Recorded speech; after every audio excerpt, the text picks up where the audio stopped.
It was a Sunday. The kind of quiet, unassuming Texas morning you might not remember.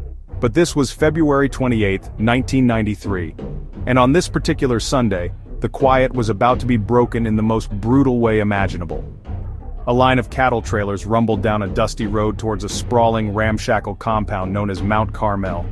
They looked ordinary enough, kicking up dust under the pale sky, but inside, they were not filled with livestock.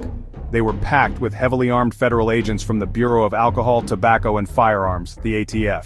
Their mission was to serve a warrant for illegal weapons. The agents believed they had the element of surprise. They had planned this for months.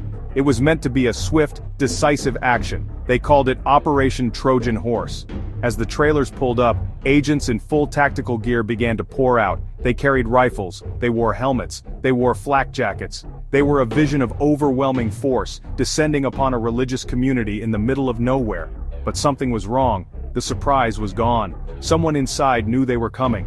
The tension was palpable, a silent scream hanging in the air. As the agents advanced across the open ground, a voice from inside the compound shouted, "There are women and children!" "In here, go away."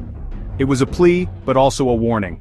The agents kept coming. They were there to do a job. They had their orders. The residents of Mount Carmel, the branch Davidians, were not just passive observers. They were watching from windows, from doorways. They had been told this day might come. Their leader had prepared them for a confrontation with what he called the forces of Babylon. The two sides were now just yards apart, a chasm of belief and suspicion separating them. To understand what happened at Waco, you have to try to understand who the branch Davidians were. They weren't a cult that had appeared out of nowhere. They were an offshoot of an offshoot, a branch of the Seventh-day Adventist Church that had settled on this piece of Texas land decades earlier. Their community was called Mount Carmel, named after the biblical site where the prophet Elijah confronted the prophets of a false god. This choice of name tells you a lot. They saw themselves as living out a biblical narrative, a people set apart waiting for the end of the world. Their beliefs were rooted in a very specific interpretation of the Bible, especially the book of Revelation. They believed that the apocalypse was not just a distant story but an imminent event.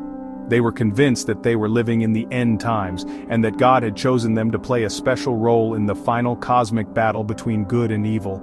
Life at Mount Carmel was structured around this belief. It was communal.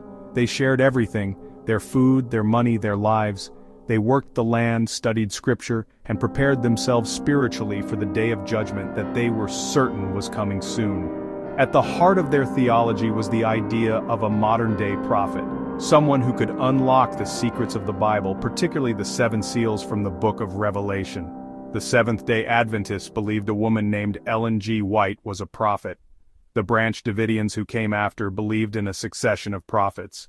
They were searching for a living messenger from God, a person who could guide them through the coming tribulation. This made them vulnerable, perhaps, to a certain kind of charismatic leader, someone who could speak with authority and convince them that he, and only he, held the key to salvation. So when the ATF arrived, the Davidians didn't just see law enforcement officers. They saw something far more significant. They saw the beast, the corrupt system of Babylon that their scriptures had warned them about. The arrival of armed government agents wasn't just a legal dispute over firearms. For them, it was a prophecy being fulfilled right before their eyes. The prophet they were waiting for arrived in the form of a young, charismatic high school dropout from Houston. His name was Vernon Howell. He wasn't what you might picture as a messianic figure. He was dyslexic, played the guitar, worked odd jobs as a handyman, but he had an extraordinary gift.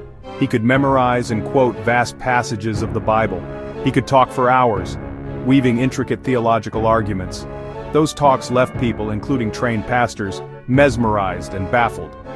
He arrived at Mount Carmel in 1981, a restless young man looking for answers. Vernon quickly found his place among the Davidians. He impressed the group's aging prophetess, Lois Roden. He even had a relationship with her, though she was decades his senior. This gave him status within the community, but it was his command of scripture that truly set him apart. He began leading his own Bible studies, attracting younger members. They were drawn to his energy and his radical interpretations.